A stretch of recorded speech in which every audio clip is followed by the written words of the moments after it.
She started coming home after midnight with a new key tag from the gym and an expression that dared me to ask questions. One night, she tossed the tag on the counter like a trophy and said, "Patience, Rob. Control is not attractive." That was the first time she weaponized those two words, patience and control, as if being married meant I had to wait in the hallway while she rehearsed a new life. If I'd known where it was headed, I would have set the timer sooner. The next morning, she was already in leggings at 6. "I'm training with Nate now," she announced, flipping a protein shaker. "Nate who?" "New trainer. He pushes me. Evenings work best." "Late evenings." I rubbed a coffee mug clean with the dish towel. "Then late evenings belong to you. I'll stop holding dinner." She looked up. "You're not going to wait?" "I don't wait for people who schedule me last," I answered and put the dish towel back. "Starting tonight, I lock up at 10. If you're later, text the dog so he knows." She snorted. "You're making rules?" "Standards," I corrected. "I'm shifting mine." "Control," she sang, like a tease in a commercial. "Boundaries," I said. Different word, same purpose. She grabbed the tag. "You're overreacting." "I'm reacting. Small difference. Big results." She let it hang there, then grinned. "Fine. Keep your standards. I'll keep my progress." She went out the door with the shaker bottle clacking, a rhythm that sounded like a countdown. That evening, I grilled myself a steak and ate alone. When she texted, "Running late." Nate added sprints. I replied, "House locks at 10. No emoji. At 10, I locked up. At 12:40, I heard her key, then the soft creep of a door opened slow like a teenager sneaking in. I didn't say anything. I was awake, counting minutes. I let silence do the math. 2 days later, she brought up Nate again over scrambled eggs. "He thinks I have potential," she said, spoon-tapping the plate. "He says I'm committed." "You are." To late check-ins. I kept my voice even. "I'm taking my truck to the shop Saturday at 6. I won't be on call for errands. Plan around me." She blinked. "Since when do you schedule your truck before me?" "Since you scheduled your trainer before us," I said, and sipped my coffee. "It's just a balancing act." She smiled like I told a joke. "You're adorable when you pretend to be firm. Then call me adorable and adjust." I stood, rinsed my plate, and set it in the rack. "We'll stop the shared card for extras. Your trainer is your expense. My gear is mine. Works clean. You're splitting haircuts too?" she sneered. "Budgets. Time. Space." I opened the calendar on my phone, created a new category called Rob's. Efficiency beats confusion. She shook her head, that dismissive little laugh. "You can't micromanage a woman into staying in love, you know." "I'm not micromanaging anything," I replied. "I'm making it easy for two adults to see the cost of their choices." She slid her chair back. "Control. Control. Control. Interpretation," I said, and walked past her toward the door. "I'll see you at 10. Or not." That night, she came back at 1:20. She looked at the lock chain, then knocked. I opened. She smirked. "Patience, right?" "I'm patient with progress," I told her, stepping aside. "I'm efficient with patterns." She brushed by, the scent of gym soap and restaurant basil competing on her jacket. "It's training, Rob, not a crime. Then it can stand in daylight," I said, and let that sentence stay on the counter between us with her key tag. She started sending group pictures from the gym, him correcting her posture, her laughing, their hands too familiar for people who just met last week. When I lifted an eyebrow, she tossed her ponytail and hummed, "Control." On Friday, my friend Lucas called. "You coming to poker?" "Maybe," I said. "Depends if my house is a lobby tonight." "Bring your quiet face," he joked. I went. I needed a neutral room with beer and cards and predictable sarcasm. Halfway through the night, Lucas glanced at the bar TV and said, "Isn't that your wife?" The feed showed a live shot of the back patio. She was there with our friend group and a handful of new faces. One of them was a compact guy with forearms like ropes. "Nate." Lucas whistled. "Dude brings his clients to social hour?" "Apparently," I said and stacked my chips. "Deal me out. I'm going to say hello." I walked next door to the patio. The group was mid-laugh. She lit up like a host. "Rob, look who wandered out. Guys, this is my patient husband." I let the adjective float. "Evening." I nodded to everyone, then to the forearm guy. "You must be Nate." He shook my hand like he invented grip strength. "Pleasure, man. Your wife is a beast in the gym." "She's dedicated," I said, and looked at her. What's the plan tonight? We're just unwinding, she replied. I told you to be patient. I set my phone face up on the table. Clock says 9:40. We leave at 10. If you want to stay, you Uber. I'm off duty. There was a quiet sound from the circle. Nate grinned. No worries, man. We'll get her home. I didn't ask for help. I answered, dead flat. I made my schedule. She rolled her eyes. Control, control, control. Adult, adult, adult, I mirrored. 10. She went back to her story, louder than needed, like volume could erase my timestamp. At 10 I stood. I'm rolling. She didn't move. Go ahead. We'll follow. That's not how my schedule works, I said to the table, to the witnesses who didn't ask for this, who now had a front row seat. I nodded to Lucas, who'd wandered over. Good night. Nate raised his beer. We'll take care of her, man. I didn't respond. I left. At home, I locked up at 10:20. Her key scratched the door at 12:15. You didn't wait, she said, stepping inside. You didn't ask, I replied, and turned off the porch light. The next morning, she tried a different tone. Pancakes were on the counter, a thing she hadn't done in months. I was a little loud, she said, placing a plate. I know you need structure. I need respect, I said, taking a seat. She slid the syrup over.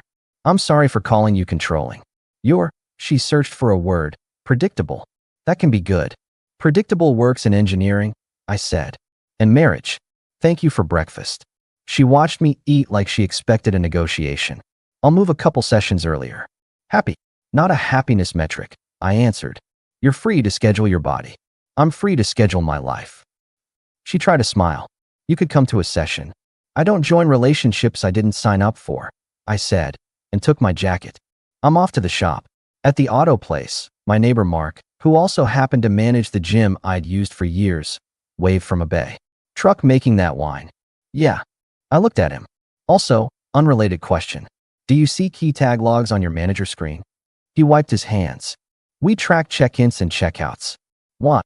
My wife signed with one of your trainers, I said. She's marketing it like a midnight boot camp. I want to know if I'm the only one living in her after hours. Mark frowned. I can't hand you records. I'm not asking for a printout, I answered. Just tell me if checkouts routinely happen past midnight. He looked at my face and then at the truck. Not common. We close the main door at 10 on weekdays. Trainers sometimes reset alarms if they overstay. Who resets alarms? Trainers. Or me if there's a malfunction. Who reset last night? He hesitated. Nate. Twice this week. Understood, I said, like he'd just told me my brake pads were thin. Thanks. After the shop, I parked near the gym around 9:30 with a coffee. It wasn't surveillance, not in the dramatic way, it was data. At 11:55, I saw them exit together, her laughing at something on his phone. They walked to his car, then instead of getting in, headed across the street to the small diner. I watched them share a piece of cake. Her fork took the last bite. At 12:45 they came back, paused at our building's side entrance, and he leaned in. I didn't take a picture at the first lean. I took it when she looked over his shoulder toward our windows before stepping into one of those long, too comfortable holds that live only in rooms where husbands don't exist. I didn't go down. I didn't make a scene or ask her to pick between oxygen and gravity. I put the photos in a locked album, closed my eyes, and moved an overnight bag to my truck. Decision made. The how would be surgical. Sunday, we had a neighbor barbecue on Joe's deck. He's the guy who tells bad jokes and grills everything like it owes him money. Gina from 2 doors down was there, and Lucas, and a couple of people from my wife's gym circle, including, because of course, Nate. Joe slapped my back. Rob, grab that cooler, would ya? Sure, I said, lifting it. My wife floated in late, hugged Gina, and planted herself like the main act. Rob, she chirped, tell them how you time my curfew now. I put the cooler down. I don't time anything. I decided my door closes at 10. The schedule is public. Nate at the corner smiled like someone told him he was charming. She's an athlete, man. You can't cage that. I'm not a zookeeper, I said. I'm a husband. There's a difference. Gina watched me. You okay? I'm efficient, I answered, and popped a soda. My wife stepped closer. If you need everything planned, I'll give you the plan, she announced to the group. It's called patience. It's called trust. Lucas glanced away as if the sky suddenly got interesting. This was the second time she used the group as witness. That was a choice, and choices have equal and opposite reactions. I set my drink on the railing, took my ring off, and slipped it into my pocket. Not a dramatic move, just a logistical one. She noticed anyway. What's that supposed to mean? It means I'm out of the hosting team, I said. I don't do public tests. Going forward, no couple invites I don't vet. If I'm not respected in a room, I don't stand in that room. Joe cleared his throat. Burgers are burning. Nate looked amused. Dude, relax. I shrugged. I am relaxed. Watch. I lifted my soda, took a slow sip, then pointed at the cooler. Joe, you want the ice closer to the grill? He nodded, grateful to move. We reset the deck. My wife stalked off to the far end with Gina. They whispered aggressively. When she came back, she turned on Sweet. Rob, I overplayed that, she said quieter. You're right. That wasn't fair. Come to the gym Tuesday at 6. Nate can show you how I'm building my program. I don't join your program, I said. I have my own. Tuesday at 6 I'm replacing our joint card with 2 singles. We'll keep the mortgage shared and split everything else. That's so petty. It's adult, I said. Just like you choosing your hours is adult. We're in a partnership. That requires structure when disrespect shows up.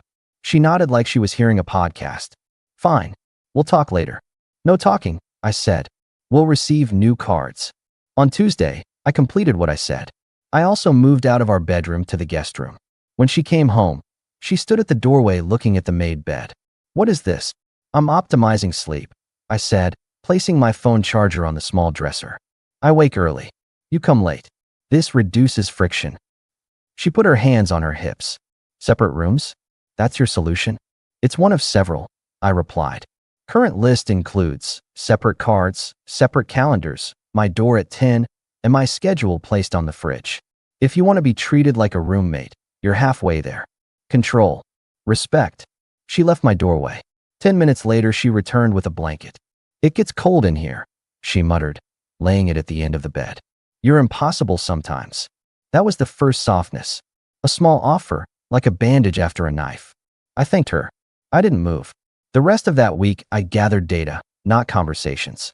I confirmed with Mark that alarms reset again Thursday at 12:20.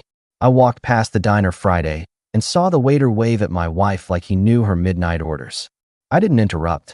I let patterns record themselves. Saturday morning, she offered to go with me to the hardware store. I'll help with the shelving, she said. I know I've been intense. I can be home earlier this week. You can do what you choose, I answered, picking screws. I'll be home at 6. She handed me a box of anchors. You're mad. I'm prepared, I said. Different thing. She slipped her arm around my waist for exactly 3 seconds, long enough for the security camera to see, short enough for me to ignore the message. That was the second softness. A display, not a decision. On Sunday night, she brought up her birthday. I want to host at our place, she said, sorting through candles at the table. Small group. Friends. I want it to feel normal. Define small, I said. Lucas and his wife. Gina. A couple from the gym. I nodded. Guest list by Wednesday. I'll stock accordingly. One rule. She lifted an eyebrow. Oh boy. Here we go. No one you're connected with outside our marriage in any way that would insult me, I said. If that sentence is confusing, the list can shrink. She gave me a bright smile. You mean Nate? He's my trainer. I mean exactly what I said, I replied. She tapped the table. He might swing by. It's my birthday. Be patient. That word keeps showing up when you want to dodge responsibility, I said. If he's there, I'm not. Control, she sing-songed. Choice, I answered. You choose the guest. I choose the host. She shook her head like I was the sad guy who didn't get the joke. You're going to ruin my birthday. You'll do that yourself if you bring embarrassment into our home, I said. Your call. She stood. I'll send the list. She sent it Wednesday. It was everyone she'd named and, at the end, and maybe Nate if he finishes late. That line was the whole game. She wanted to push the frame. She wanted to announce him to our circle by using my roof as the stage. Training wheels off. I didn't respond to the list. I bought what was needed. I printed 4 photos. Them leaving the gym near midnight. The cake, the sidewalk laugh, and the stairwell hold where she checked our windows before leaning in. I put them in a heavy envelope with timestamps, my handwriting neat. I placed the envelope in the kitchen drawer under the napkins. I packed a go bag and set it by the garage door behind my tool bag. On Friday morning, I called a locksmith, scheduled a change for Monday at noon. I opened my laptop and filled out the initial paperwork I needed to end this. Saved, not sent. I took my ring off and put it in a small dish on my dresser. No drama. Procedure. She was sugary on Friday night. Let's make your chili, she chimed, grabbing a pot. Remember how everyone begs for it? You're the star of my birthday party. Host cooks, guests eat. I said, you can take the bow. You really going to be quiet and moody at my party? She asked, measuring spices. I'm going to be precise, I said. Saturday, the day before, she came into the guest room with a new set of sheets. I thought you'd like these, she said. Crisp, clean. She put them down and touched my shoulder. I know I've pushed you. I'm trying to be better. You're trying to keep options open, I said. No edge, just the line. She withdrew her hand. You're impossible. I'm consistent, I said, and checked my alarm for Sunday. Her party day arrived with the winter light and my list on the counter. I cooked the chili, set out the cut vegetables, opened a bottle of red. People arrived on time. Lucas hugged me. You good? Better than average, I said. Gina gave me a quick glance, then beamed at my wife. You look amazing. All that training. My wife laughed loud, playing queen of the block. Nate is a magician, she said, and the name fell into the room like she dropped a pebble in a bowl, waiting for ripples. Lucas's wife, Kara, studied the floor. She's sharp. She also doesn't like mess at dinner. So, how about that new greenway? We talked paths and neighborhood issues while my wife arranged candles. She kept looking at the door like a hostess waiting for a celebrity. At 7:30, his text must have hit, because she grabbed her phone and smiled at me across the room. That was the tell. The smile that says, I win whether you like it or not. At 7:45, the doorbell rang. She moved faster than anyone else. She opened it wide. Nate walked in holding a small bakery box. Hey team, he announced, like he belonged. Brought dessert. Lucas blinked. Gina's mouth did a little oh. My wife put a hand on Nate's arm. This is the guy who changed my life, she declared. Rob, be nice. I stepped forward and took the bakery box. Appreciate it, I said. I set it on the island and wiped my hands on a towel. People got quiet in that way groups do when dinner turns into a meeting. My wife put on innocent. Why so quiet tonight, Rob? I looked at her. Then I spoke clearly, not loud, but enough for the back fence to hear if it wanted to. I admire your nerve, inviting your lover into my home. Forks froze. Nate's smile dropped, then tried to recover. Man, that's... I raised a hand. Hold up. My wife's eyes widened. What are you doing? Labeling, I said. I reached to the drawer, took out the heavy envelope, and slid out the photos. You like data, right? Progress charts? Here. I laid them on the island in a neat row. Leaving the gym at 11:57, I narrated, tapping the first. Cake at the diner at 12:20. Sidewalk laugh. And this last one, I placed the hold photo in our building's stairwell at 1:10. Timestamps here. I keep my receipts. Gina took a small step back. Lucas looked at the backsplash like it would offer directions. Kara put her hand on Lucas's arm without moving her eyes. Nate shifted his weight. You've got the wrong idea, he tried again. No, I said. I've got the right boundaries. My wife came at me with that grin people use when they're cornered and think acting amused will buy them a minute. This is insane. It's training. Training doesn't require my marriage to step outside while you rehearse a replacement, I said. I picked up my keys from the small dish I'd set there earlier. Dinner's hot. Enjoy your birthday. Where are you going? She asked, voice thin now. This is the part where I stop being a good sport in my own home, I replied. I looked at the group. Thanks for coming. Eat before it cools. My wife grabbed my sleeve. You're not leaving. We have guests. I eased my sleeve free. We had vows. I moved to the garage door and lifted my go bag. I'm done waiting for you to respect either. Rob, Lucas said softly. I'm good, I told him. I opened the door, paused, and turned back once. Birthday wish. Use your key tag on the door you keep choosing. It landed. I left. I heard her say something to Nate, something frantic, but the garage swallowed the rest. By the time the actual front door closed, my truck was reversing. I drove to a hotel by the highway and checked in. I sent one text to my wife. Paperwork starts at 9. Locksmith at noon. Arranged to collect your things with Lucas present. She replied with a mess of messages. Anger, then bargaining, Then that last tone, the one she used when she wanted me to be the old version of me. I put the phone face down. I slept. Morning. 9 sharp, I submitted the paperwork. At noon, I met the locksmith and changed the locks. Lucas stood on the porch with me, arms crossed. You okay? He asked. Focused, I said. The locksmith finished, tested, handed me the new keys. As we were leaving, my wife pulled up fast. She got out, hair in a loose tie like she'd rushed from a hangover or a conscience. You changed the locks? I changed my life, I said. Lucas is here to keep it sane. You can set a time to pack. This week. She looked at Lucas. You're going along with this? He met her eyes. I'm here so no one lies about what happened. She laughed then, that too bright laugh. You're dramatic, Rob. It was coaching. Coaches don't feed cake to married women at 1 in the morning and stage cameos at their homes, I said. Collect your things. Return the old key tag to Mark when you're done. You can't dictate my gym. I can decide my home is not your lobby, I answered. She tried the last card. We can fix it. We can't, I said. You made sure of that. She stared at me for a long beat, and then at the door that no longer accepted her key. You'll regret this, she said, which is what people say when they run out of leverage. I regret waiting 2 weeks, I answered. Schedule your pickup. She picked it.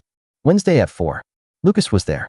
Gina showed for a bit and stayed outside with him, because even she understood the threshold meant something now. My wife filled boxes, occasionally holding up a bowl with a memory attached. This was our first. Put it in a box, I said each time. No edge. Surgery. By 5, she was done. She stood on the porch with one last tote. You're really going to throw away everything? I'm not throwing anything, I said. I'm taking out the trash you put on the table. She shook her head and carried the tote down the steps. Gina glared at me like I'd kicked a dog. Lucas looked tired. I felt exact. After she left, I cleaned the kitchen like a ritual. I took down the photos that were ours and put them in a plastic bin in the garage. The house was quiet in the way a house is when it recognizes its owner. Work was easy because work made sense. I took a promotion I'd been dodging because I used to plan everything around her calendar. I started running in the mornings, not to prove anything, just to feel the wind on my face and the ground under my shoes. On Saturdays, I went to the shop with Mark and actually learned the names of parts I'd been pretending to know. 2 months in, I went to a community volunteer day to help repair a playground. That's where I met Erin. She's a project manager with a dry sense of humor and a way of calling me out if I slack. We had coffee, like adults who don't need to create a test for each other. I told her I cooked chili that people actually compliment. She said she'll judge for herself. The house stayed mine. Not just legally. That paperwork finished clean, but emotionally. My truck got a new timing belt and stopped whining. The guest room became a small office with a solid desk and a chair that didn't punish my back. The garage got organized. I built the shelves I'd planned that Saturday at the hardware store, the day she tried to wrap an arm around me like a vote. Word about my ex filtered in through neighbors. She left the gym after a flare-up. Something about boundaries with clients. She moved to a smaller apartment on the other side of town. The trainer? From what I heard, it fizzled the second it had to breathe normal air. The circle that used to be her stage stopped clapping. People don't like being used as props, turns out. Gina texted once. You could have tried harder. I replied, I tried the right amount. She didn't write again. Lucas and Kara came over one Sunday. Kara looked at the shelves and nodded. Straight, she said, which is how she hands out compliments. We ate chili. We laughed at nothing and everything. It felt like a life, not a management plan. A month after that, I ran into Mark outside the gym. He handed me a small envelope. Found this in the office, he said. Inside was my ex's old key tag with a sticky note that read, Return to owner. I held it between my fingers, the little plastic piece that started a timer and ended a marriage. You want me to toss it? He asked. I got it, I said. I went home, opened the small fire pit in the yard, and held the tag over the flame for a second, not to be symbolic, just because plastic melts clean and I'm a simple man. Then I threw it in the trash where it belonged. Erin came by that evening. She looked around the living room, the way it had been reset to function. You like order, she said. I like respect, I answered. You going to make rules for me? She teased. No rules, I said. Just the same standard I apply to myself. She smiled. Deal. We ate on the porch. No speeches. No tests. When the sun dropped, I clicked the porch light on at 10 because some habits keep you safe. I wasn't waiting for anyone to sneak in. I was drawing the line where I live. People think ending something requires rage. It doesn't. It requires clarity and a calendar. Early signals, then action. A door that closes at 10, then at once, then for good. When she tried to turn our house into a stage, I ended the play and took back the theater. She lost the audience, the comfort, the status she'd borrowed. I kept the only thing that matters, a spine and a plan. That's the story. Not a tragedy, not a speech. Just a man who stopped mistaking patience for self-erasure and remembered that control, the way she spit it at me, wasn't my sin. Respect was my word. Still is. And if anyone needs a recipe for chili, I've got the list written.